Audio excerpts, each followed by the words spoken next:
Nay, ito pala yung manliligaw number 1 ko. Approve ba sa'yo? Hello po, tita. So, ikaw pala yung manliligaw ni Scarlett?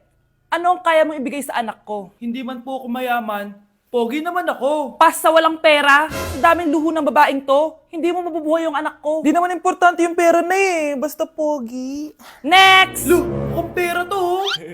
Hi, tita. So, anong kaya mong ibigay sa anak ko? CEO yung tatay ko. Meron po kaming sports car, tapos malaki po yung bahay namin. Mayaman pero mukhang mabaho. Charger to ah. Bibigyan sana kita ng 1,000,000. Bahala ka dyan. 1,000,000? Hoy, bumalik ka dito! Nay, puro ka next. Gustong gusto ko na magka-jowa. Siyempre, gusto ko yung perfect na lalaki para sa'yo, anak. Hello po, tita. Oh, anong kaya mo ibigay sa anak ko? Hindi po ako mayaman, tita. At hindi rin po ako sobrang gwapo. Pero malinis po ako sa katawan. At marunong din po ako maglinis ng bahay at ng mga plato. Wow! Ganito yung gusto ko lalaki para sa'yo, anak. Kaya etong award-winning Wise Cleaner ang gamit ko kasi ito ang the best dishwashing liquid kit. Tara, samahan niyo ako gumawa ng dishwashing liquid. Nabili ko nga pala tong kit na to for only 250 pesos at ito yung mga laman niya. Siyempre, importanteng basahin niyo muna yung instructions. At ayun na nga, nag-umpisa na tayo. Naglagay lang ako ng 14 liters sa timba namin. At ang unang nilagay ko ay itong bubble booster. Susunod ay nilagay ko na rin yung surfactant. So kailangan paikot niyo tong ilagay. O diba, para ka lang nagluluto. Nag-set lang ako ng timer for 20 minutes para hintayin matunaw lahat ng ingredient. Pagkatapos nun ay haluin nyo na mabuti at ilagay nyo na yung premix bottle. So ito pala nabili ko ay calamansi flavor at ito na yung magiging kulay ng dishwashing liquid natin. Nilagay ko na rin pala yung thickener para maging malapot na yung dishwashing liquid natin. Pero dahan-dahan lang guys ha. At ayun, tinakpan ko na at babalikan natin for 24 hours. So mukhang okay na at bumili din ako ng mga bote. Dito ko ilalagay yung mga dishwashing liquid. Naisip ko lang na perfect pala to maging business kasi madali lang gawin at madami ka rin magagawa. Nagprint lang ako ng mga stickers at ayan, pwede na natin siyang ibenta guys. Kung ako tatanungin nyo, super worth it nitong Wise Cleaner. Perfect! Anak, pakasalan mo na to. Sige. Pwedeng kiss the bride na agad. Dapat may 5 apo na ako bukas ha. Maawa ka naman sa kifi ko, Nay. For our last question, ano ang full name ko? Wala naman yun sa lesson ah. Siyempre, dapat alam niyo yung pangalan ko. Dami namang alam nito. Di ko maalala full name niya. Perfect na sana ako eh. Kapag di niyo nasagutan yan, minus 10 kayo sa akin. Aba ma'am, paano naman malalaman yung full name mo? Eh di ka naman nagpakilala sa amin. Ano ka, sikat? Artista? Ang lakas mo mag-minus kapag di nasagutan yung full name mo? Sige nga, ano full name ko? Kapag di mo nasagutan, ma-minus ko yung sweldo mo. Tsaka magagamit ba namin yan kapag nagtrabaho na kami? Di naman, diba? Pakin namin sa full name mo. Naku, taas na naman ang kuryente natin. Sino ba kasing aircon na aircon dyan? Si ate, buong araw nag-aircon. Wow ah, kala mo din nakiki-aircon. Nay, kailangan ko na daw po magbayad ng tuition para makapag-exam ako. Ha? Bayarin na naman?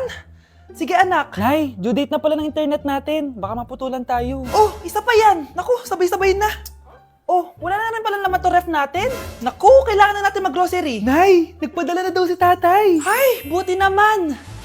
Umulan pa, patay. Paano kaya ako pupunta sa remittance center neto? Ano ka ba, Nay? Nagpadala si tatay via GCash at may bonus credits pa. Wow, high-tech na pala anak. Eh, paano yung mga bills natin? Pwede din yan sa GCash, Nay. Ayan, kaka-cellphone mo yan. Ay, mali. Kaka-GCash mo yan. Kaya magpadala na sa GCash dahil diretso sa GCash wallet mo ang remittances abroad. Hindi ka nalalabas ng bahay dahil hassle-free at 24/7 tong available. At wala tong transfer fee sa mga verified users.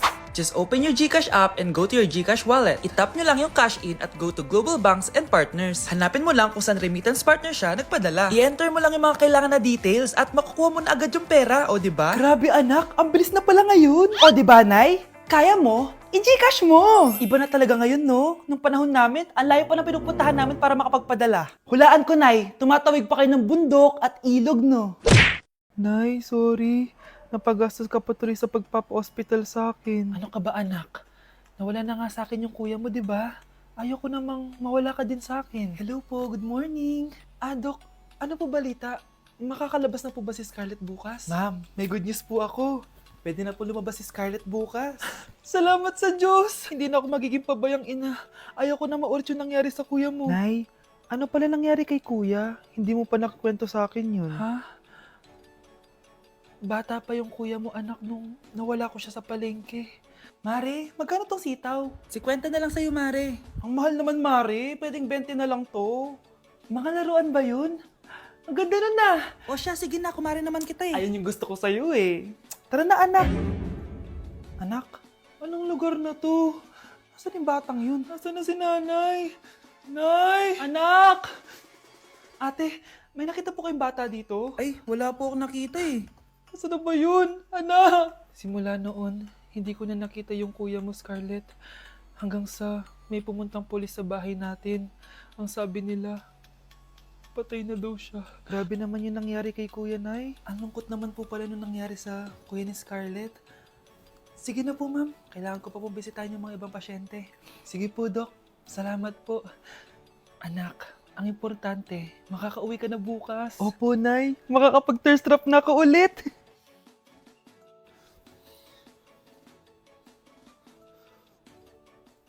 Anak, tara na, uwi na tayo. Anay, may pinapabigay pala si Doc sa'yo. Oh, ano naman kaya to?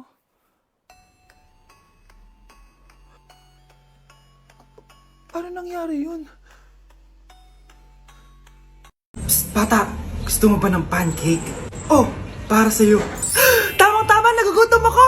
Mag-iingat ka palagi, ha? Ah, sige po. Anak, patay na pala yung kapitbahay natin.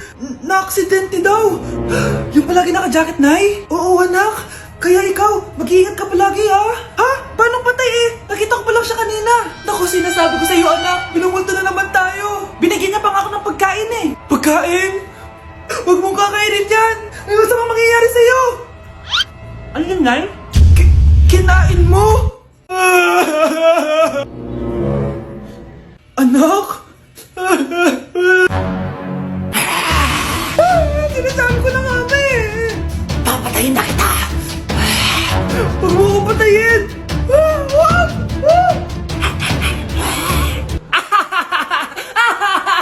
It's a prank! Punyeta ka? Prank-prank ka pa ha? Maglinis ka nga! Sige po, Nay! Bilisan mo dyan ha, kundi ko papatayin ko. Nay, baka yan na yung multo! Kumakatok na! Ay, anong multo-multo? Delivery yan! Nag-text siya sa akin! Ay, nandito na order ko! Delivery! Kuya, okay ka lang ba? Hi, neighbor!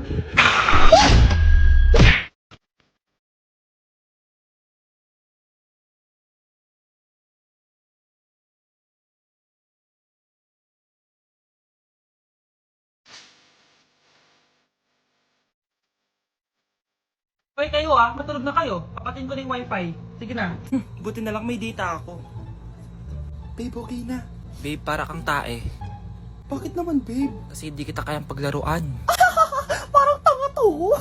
Ano ba yan natin? Likot-likot mo. Nagre-review ako dito. Alam mo, kailangan mo ng jowa kasi ang boring ng buhay mo. Ate, di ko kailangan ng jowa, okay? Kailangan ko maging top 1 sa school namin. Kuya! Sino ba naman tao natutulog na nakasalamin?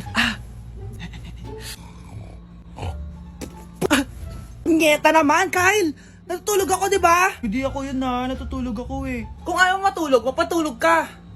Ba't ang ingay ng mga batang yun? Teka lang. Ano ba yan ang ingay nyo? Hindi ako makapag-focus dito. Yun ang matulog, mga punyeta talaga yun. Sinali, bakit? Bakit ang ingay nyo? Di ba sabi matulog na? Matulog na kayo, ha? Yes, makakapag-tiktok na ako.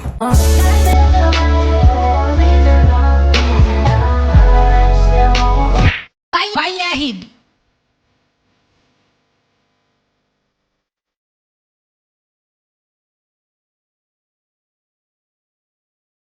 Nay! Ano na naman itong ginagawa ni nanay? Ayaw mo tumigil Ano ba anak? Panira ka naman eh. Ano ba kasi ginagawa mo, Nay? Nakita ko kasi to anak sa TikTok. Ayan, kaka-TikTok mo yan eh. Nasusunog na iluluto mo doon. Ha? Nasusunog na? Okay, class. The nomination for Muse is now open. Ma'am, I nominate myself. Subukan niyo mag-nominate ng iba. Pa-main character talaga siya, oh. Ma'am, I nominate Scarlett. Hala, maglalaban sila. Ooh, ang dalawang magkaribal. Ay, nako. For sure, mananalo ako. Let's fight fair and square. Okay, we have 2 candidates. Unang tanong, anong meron sa inyo na wala sa kalaban nyo? Ang bagay na meron ako at wala siya ay yung mga mansyon namin. Mamahalin namin na sasakyan, mga luxury bags, for sure wala siya nun. Ang bagay na meron ako at wala siya ay ang mga taong nagmamahal at sumusuporta sa akin. My family, my friends. Walang kwenta ang yaman kung walang nagmamahal sa'yo. Oh, bird! turn! For my final question, bakit ikaw ang deserving maging muse? Obvious naman, di ba? Maganda ako, sexy ako. Ano pa bang hahanapin niyo sa akin? I believe that being a muse is being a good role model. I am confidently beautiful to show the classroom, the school rather, that I have what it takes to be a good role model. And I thank you. We love you, Scarlett! Itaas ang kamay kung boto kay Cheska. Okay? Itaas ang kamay kung boto kay Scarlett. Okay, Cheska! Panalo ako!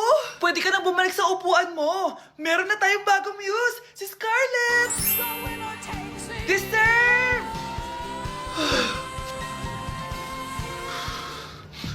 Hello? May ipapatumba ako sa'yo. Anak, bumili ka nga ng paminta kila Aling Bebang. Isa lang ha. Sige po, Nay.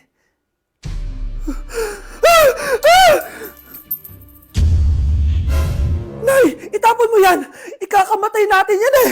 Napapano ka ba anak ha? May napanood kasi ako, Nay. Itapon mo yan! Ay na nga ba sinasabi ko eh. Kaka-cellphone mo yan eh. Kung ano-ano pinapanood mo. Ayoko pa mamatay. Diba, baliw na ata to.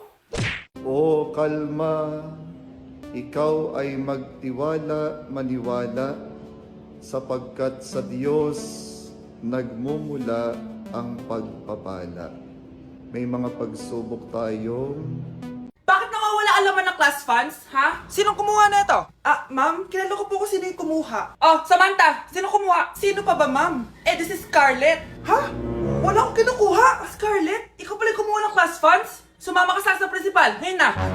Apaka-hype talaga nitong si Samantha. Bye, Scarlett! Dami nito Mukhang makakabili na ako ng bagong phone. Ha! Nahuli din kita! Ikaw pala yung kumukuha ng mga class funds natin? Oo, ako yung kumukuha. Bakit? May problema ba? Ang problema ko, ikaw! Ako pa sinisisi mo na kumukuha ng class funds, ikaw naman talaga? Isusumbong kita kay ma'am. Wala ka namang ebidensya. Ikaw ang isusumbong ko dahil naniniwala naman sa akin si ma'am. Umanda ka sa akin, Samantha. Wow, may bagong phone si Samantha. Sana all. Bigay ito ng parents ko, guys. Class! Sino naman kumuha sa class funds? Si Scarlett po yung kumuha, ma'am. Pagsabihan nyo nga yan. Ako na naman? Nagpapatawa ka ata, Samantha. Talaga ba, Samantha? Kitang-kita ko na kumuha ka dito. At narinig ko, nabalak mo na naman si Scarlett. Ma'am, di po ako yun. Gagawin mo pa ako sinungaling? Diyan ka naman magaling, di ba, Samantha? Sa pagsisinungaling? Sumama ka sa akin sa principal at ipapatawag ko yung magulang mo. Buti nga sa'yo, Samantha. Deserve mo yan. Nag-uumpisa pa lang ako. Anak!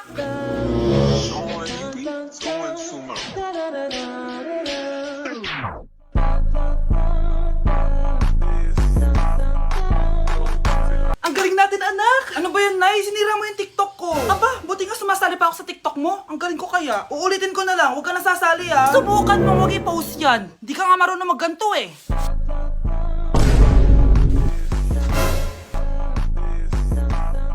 Anak, huwag ka tumingin! Anong klaseng ina yan? Ganyan tinuturo sa anak niya. Tara na nga! Bahala ka na nga dyan.